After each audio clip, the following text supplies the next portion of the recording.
Unfortunately, next part of the video wasn't recorded due to some software issues. So now I'm trying to figure out what I have done and what needs to be re-recorded. So let's start. First, in our component, we have to implement a function for removal of an item. It's called remove item. Here it is. And it has two inputs, item of type BC container item and from cell of type BC container cell. And here is how it works like. It gets items from cell, looping through each of them, and every item that is equal to this one input should be removed from cell. Also, I have implemented a function in cell for removal of an item at index. So open this remove item at index. So I'm going to open this function. It's implemented in BC container cell. Here is how this function looks like. For server, for replicated game, you have to set this remove item function, set its access specifier as private, and create few events in event graph. First is going to be remove item at index. It's just a custom event with the same inputs as the function, and a second event called server remove item at index that executes only on the server, and this event already calls a function. So here is how it looks like. So now let's open our widget for container item, and on drag detected we are removing our widget from parent, but we have to also remove it from an inventory so that the system will know that a slot from which we're dragging our object, nothing is stored anymore. To do this, I have created a new event dispatcher in this VB container item called onItemRemoved.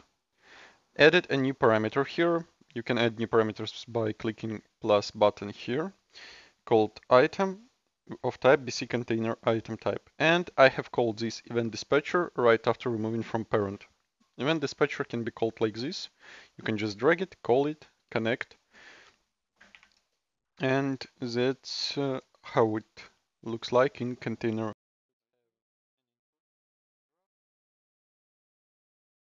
Now we have to do something when this event dispatcher is called.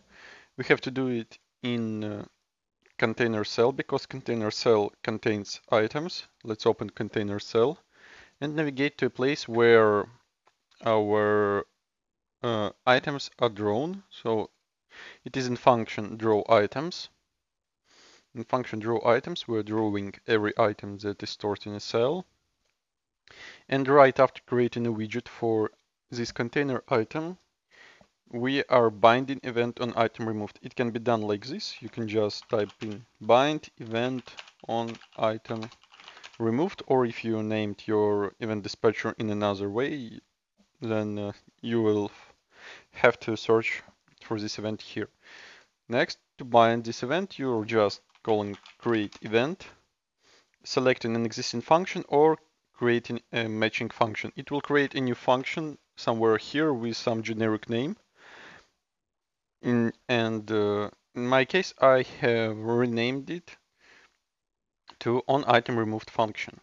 And this function calls remove item at index from inventory component that we have created with connected item and connected cell.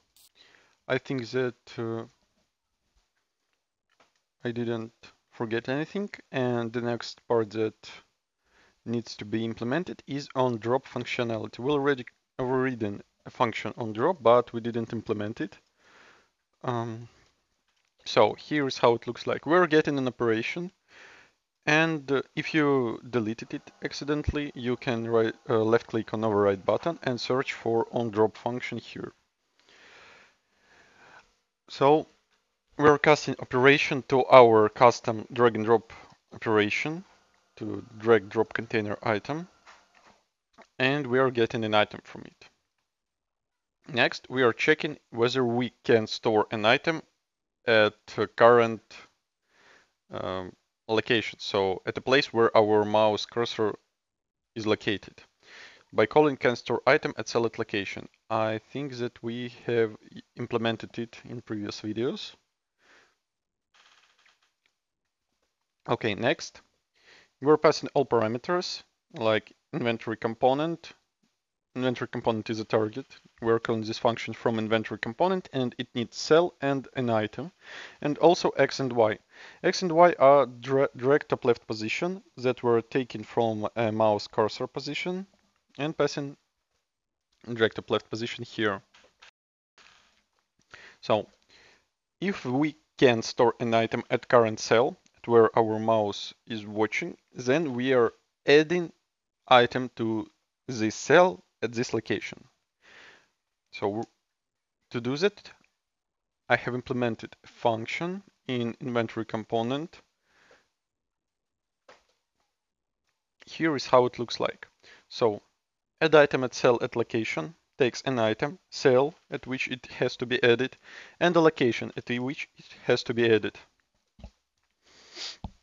So what it does, it should add an item to needed array indices.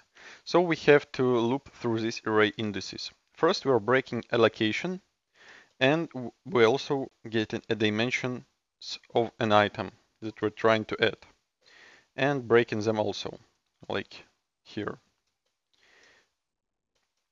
So we need to know where I have added first for loop, not for each, just basic for loop. And first index is x of location, of mouse location, and the last index is this x from mouse location plus value. And value that we're adding is dimensions of an item, x minus 1. This is the last index. So we're looping through each x, and also we are looping through each y. For y, we are doing the same. So y from location goes to first index, and y plus a dimension of an item y minus 1 goes to the last index. Now, for each of these items, we have to convert x and y to an index and fill the array. So to convert it, we're getting a dimension of a cell, we're getting x, and multiplying x on y from second for loop. Adding to an x from first loop, and this is our index. And we're just getting cell and calling set item at index, a function that we have already implemented. We're calling set item at index and passing an item. This part is not needed now. We will return to this later. So this is a function for adding an item to cell location. Well, if your project is replicated, again, you're making this function private in access specifiers.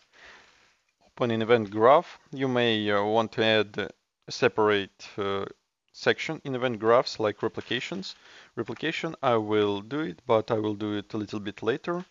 So here we have to do almost the same. We create an event add item to cell at location that is public with the same parameters as this function, and you're creating an event server add item to cell at location that is running only on server. So, and from this event we're calling server event, and from server event we're calling a function. Let's open our widget container cell, and so if true, here, if we can store item at cell location, we can call this event or function that we have created. We're getting an inventory component and calling add item to cell at location, passing an item from our drag and drop content, and passing a cell. Cell is a current cell that is handling this drop, and also passing drag top left position and return true value. Well, if false, if we cannot store item at cell at location, Then we're checking whether we can store items somewhere in an inventory. By calling function can add item to inventory. We also implemented earlier. We're getting inventory component and calling this function passing an item. And if we can store an item in another place in our inventory, then we are storing it. If true, then we're calling add item to inventory and passing an item cell from can add item to inventory. And also we have to return false or return true. So we handled drop event. Well, in another case, if during drag and drop something changed and there is no space in your inventory, like on drop you don't have a space to store an item, then you have to drop it on earth, and currently it's not implemented, so I just added a print drop on earth and also returning true. We have such an inventory. Also during this recording I mentioned that we will do it a little bit, we will do something a little bit later, but we will not because I have deleted it. It's not working correctly.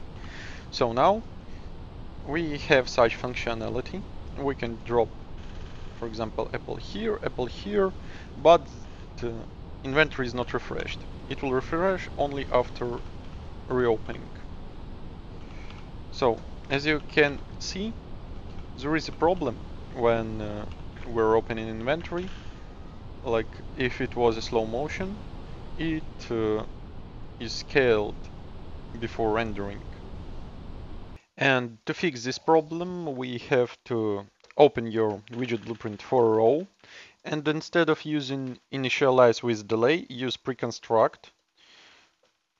So just type in event preconstruct and you will add an event, and do the same for container cell, widget blueprint container cell, and here it is. And now when we're opening and closing inventory, then we don't have any artifacts in drawing it. So now let's implement a logic for updating an inventory during after it is changed. So open your component for inventory and add a new event dispatcher, and let's call it on inventory updated. Save and compile. And now we have to call it from everywhere. First, if you're creating a replicated game, select your items and change replication from replicated to rep notify, so that we will know every time when items are replicated from a server, and it will create us a function called on rep items. Open it and call this event dispatcher here. Copy this. Next, let's open a function add item to select location. At the end, just paste it. The same for removal. For add item to container. And looks like that's all.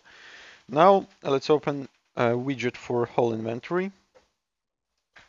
And in event graph, after a delay, get inventory system and bind event on inventory updated.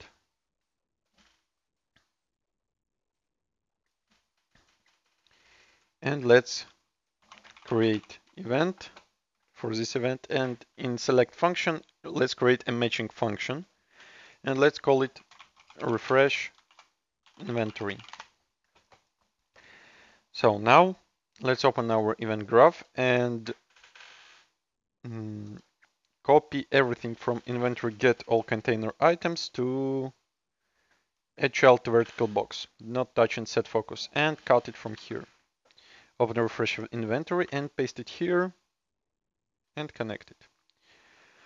But before refreshing, we have to get these vertical box containers and clear it. We have to remove everything that is currently drawn, like this. Well, Now let's open event on initialized, and in place from where we have cut it everything, just put refresh inventory.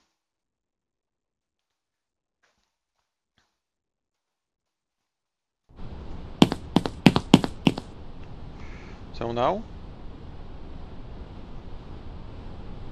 okay, looks like something is wrong with Apple. So let's open our VB container item, and in event graph also let's replace on initialized with pre-construct.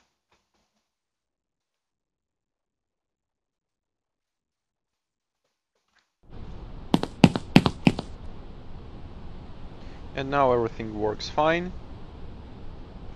So inventory is updated. And as you can see, when I'm trying to drop it on a place where I cannot store my Apple, it's dropped at first place in inventory that it can find to store this item. Well, let's, for example, let's create a new object, a new test object. For this, I'm just gonna duplicate my Apple test inventory actor 1, and I'm gonna select in another static mesh. Let it be cabbage.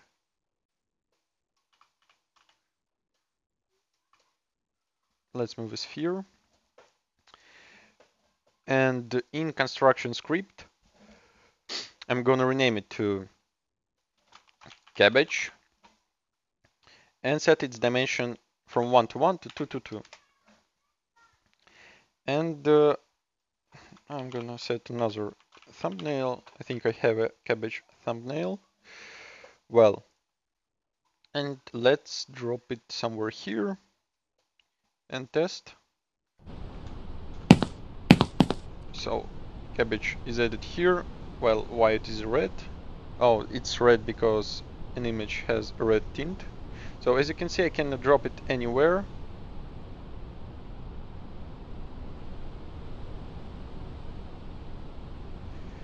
And it is dropped to my inventory, to my secret pocket.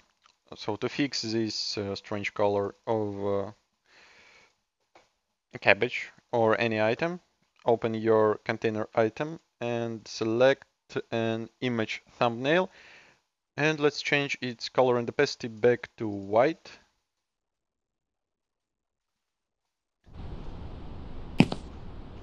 Now it's rendered correctly. Well, okay. What we're gonna do next is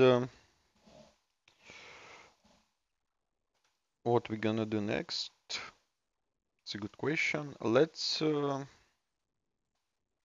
implement a function that will allow us to rotate an item. So first, let's open our BC container item object and add a new variable called rotated of type boolean.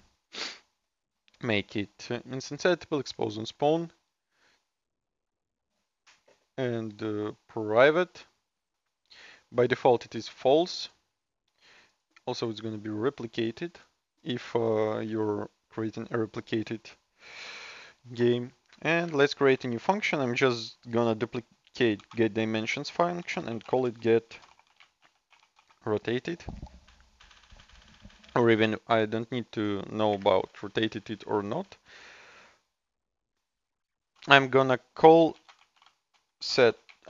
a function set rotated or rotate function, and it's gonna set a new rotated.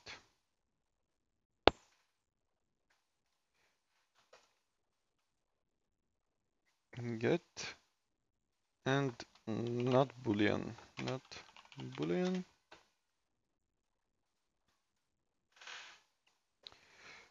Well, now in get thumbnail, we have to check whether an object is rotated with a branch, and if it is false, we're returning a thumbnail, and if it is true, then we're returning thumbnail rotated.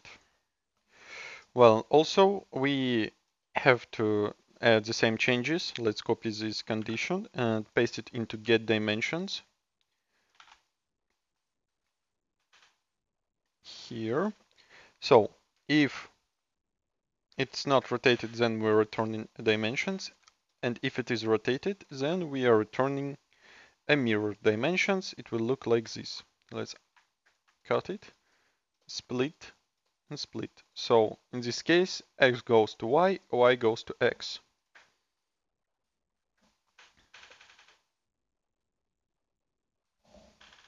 So that's all for an item.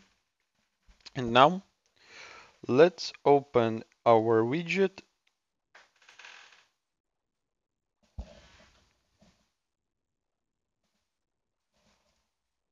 So I have crashed. So let's continue, and we should open our something that is holding um,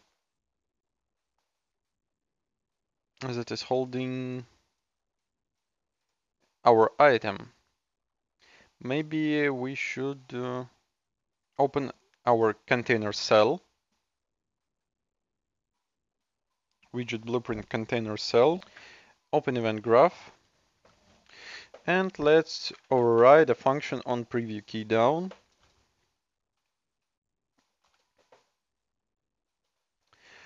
And here we're gonna check whether this cell is currently direct over.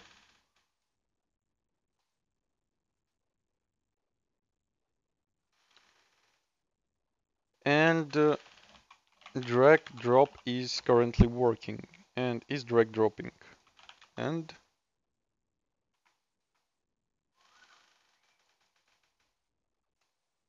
is drag dropping.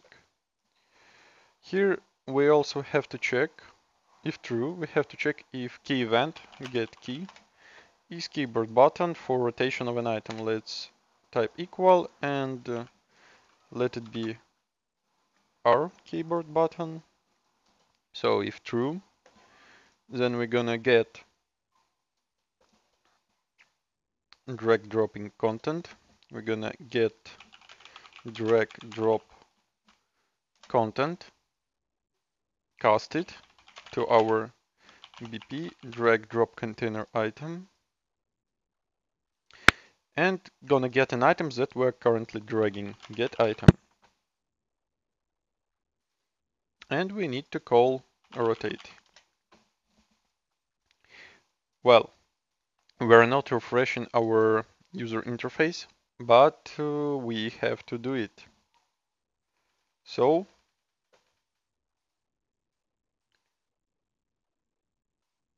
what will be called? Draw items will be called. Maybe in any case, let's check. Maybe it will be drawn because we're drawing. And we're gonna return handled because we handled this key, and in every other case, like if it is false, we're gonna call unhandled.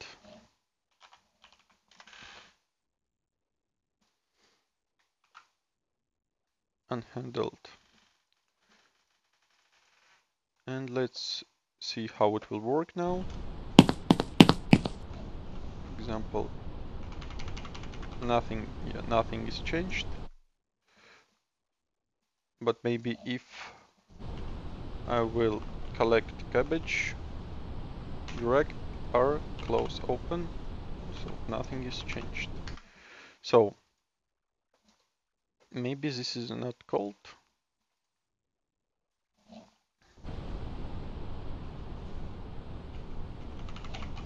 Yeah, we're not handling anything here because we don't have a focus. I think let's open our VB container item, select a widget and type in focus, select it. I'm gonna add a breakpoint again.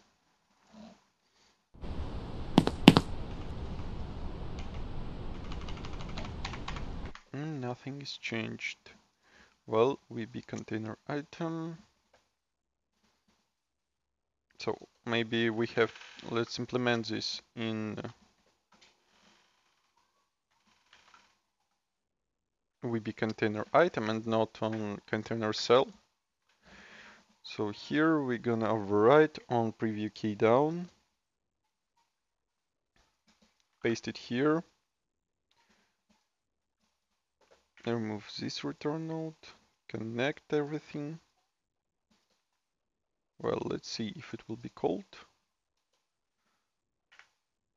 Here we don't need to check whether whether this container item is dragged over. Oh, let's test it now. Well, it's not called.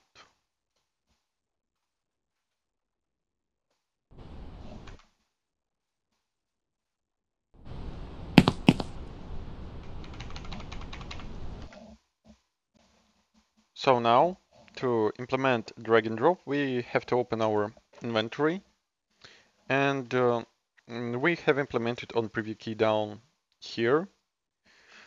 So what we're gonna do now, open this function, and on false, here, if we didn't made an input of I keyboard button for closing inventory, we're gonna check if we have inputted R input.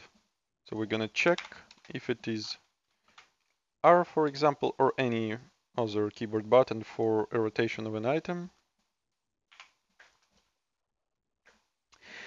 Well, if it's not true, then we are returning unhandled. And if it is true, then we have to get an item that we're currently dragging. To do that, we are getting drag drop content, and we're casting it to our DP drag drop container item.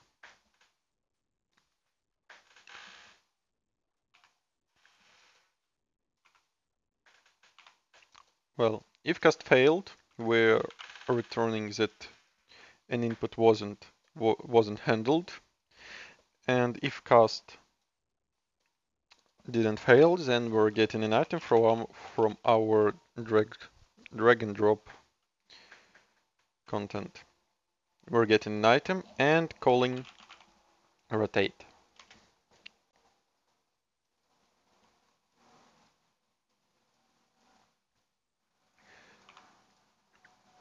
So after that, we can, let's return handled for now. Let's return handled and check whether it will work.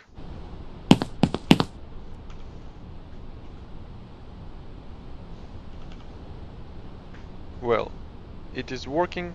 As you can see, a thumbnail for rotated is displayed, but during pressing R on opened inventory, nothing is happening. So let's call refresh inventory. Every time we're pressing R.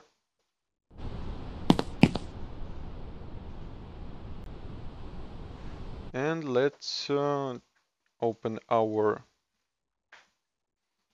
for example, components, interaction. I'm gonna open my cabbage and set my cabbage rotated. And also I'm gonna set its size to 2:1 to be able to see changes. Okay, so it is rotated here, but drag drop visual is not rotated. So what we have to do, we have to get drag drop visual and refresh it also. So let's get visual, get drag visual, and in our case it is our VB container item. Let's implement a function called refresh here. Open event graph and copy.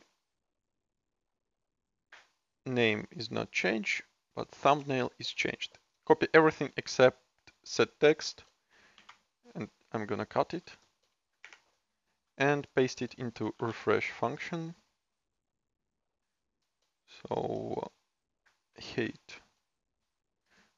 Unfortunately, I disconnected it. And don't forget to call this function in event graph by default, here somewhere.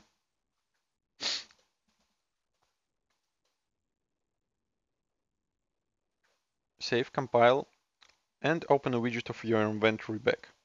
So what we're gonna do here, we're gonna cast our drag visual to VB container item and refresh it. Well, but we have to do it after rotation, so let's put rotation before refreshing, and let's check it.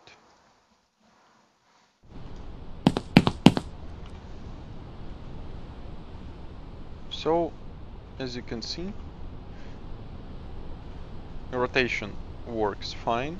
Well, why it tells me that it can put it here. Oh,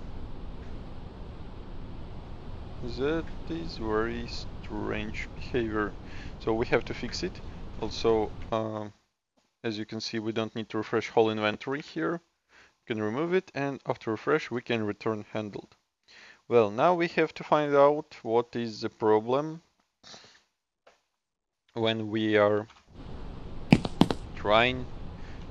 Well, we can try put it here, here, here, like this.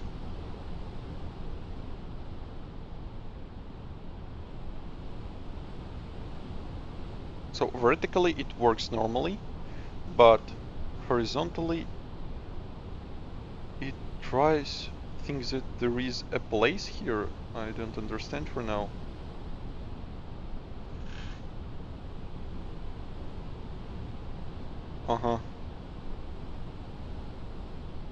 So we have to fix these bugs. Well, one of the issues that I found right now, I'm not sure that it will fix everything for us, is that on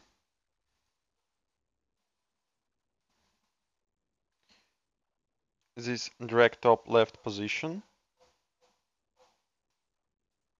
is working a little bit incorrect. So we have to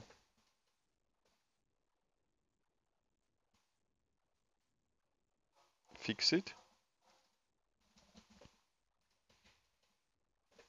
So here we are setting drag top left position, and X can be minus. So X has to be clamped, and here we are getting maximum. So here it will be normal, but local mouse position minus some value, and we also have to validate that this will return us a correct values. So let's break it, and can we clamp? And we are clamping, and we're searching for,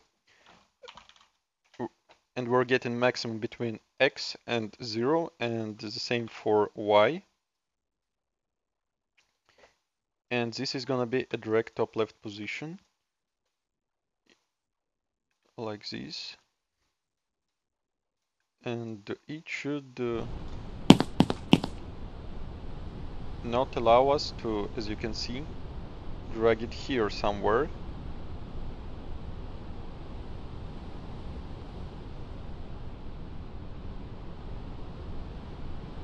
But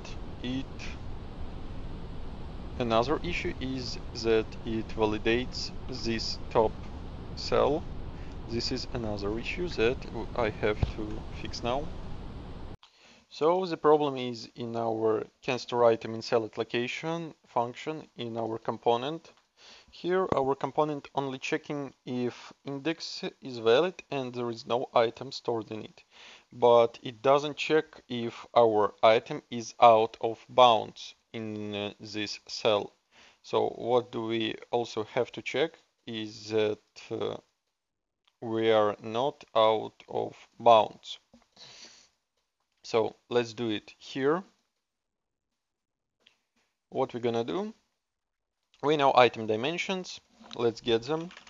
Get dimensions, split them, and we're gonna add dimension x to x where we're trying to store an item, and the same for y.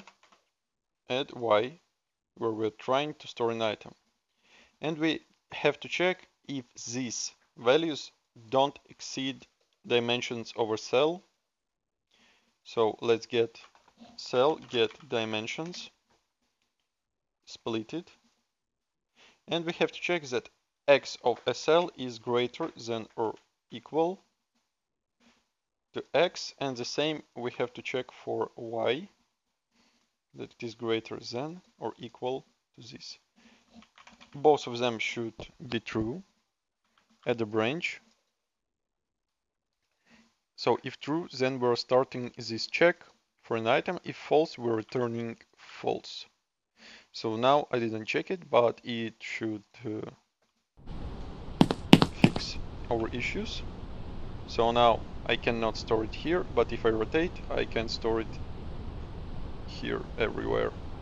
So I cannot store it here, here. Well,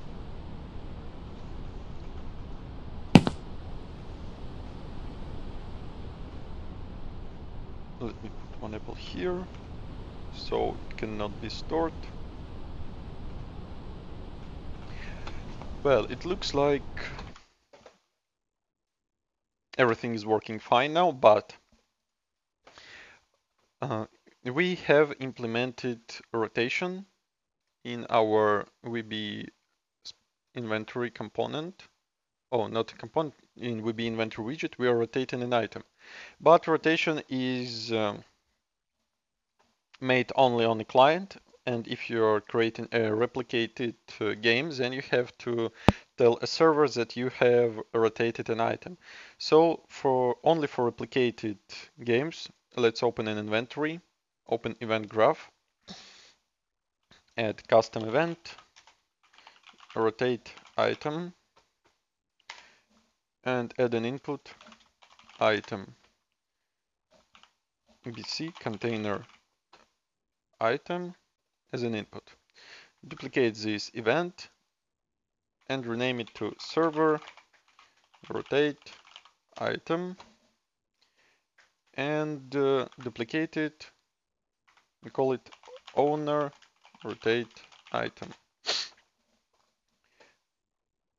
This one runs on server, this one runs on owning client. So in rotate item, we're gonna call server rotate item, and we're also gonna call owner rotate item to make rotation fast, and we don't want the user to wait every time a response or when a rotate boolean flag will be replicated. We're gonna rotate it on both client and both servers. So on server rotate item, we're gonna get item and call rotate, and the same for an owner. Make these both events private. Save, compile, and oops. And for replicated games, in widget for an inventory, instead of calling rotate from an item, delete it, get inventory system, and call rotate item. And pass an item here.